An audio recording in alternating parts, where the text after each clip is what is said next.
Hindi po kami nahihiyang sabihin na hindi kami gumagastos ng malaki kahit campaign period.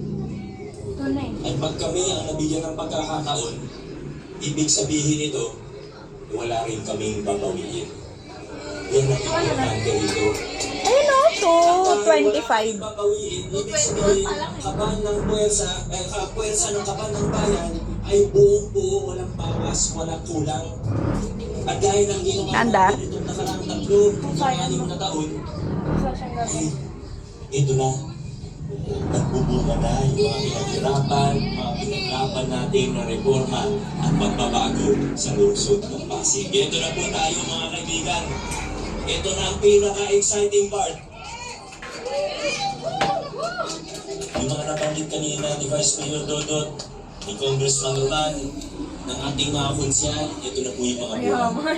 Yung local senior pension natin, bagong programa, pero ngayong taon, sinasama na rin expansion, sinasama na rin natin yung mga SS na maliit, hanggang 4,000 SS, kasama na rin po sa ating local senior pension. Yung scholarship natin, nagsimula tayo sa 11,000, ngayon nasa 25,000 na po, ang bilang may pag-asa scholarship program pa po, congratulations sa buong pamamahala. Hindi po kung pwedeng ikwento mga iba ang pwedeng pambitin. Sigurado yung iba, alam nyo na naman po, dahil ang hospital natin na mula 60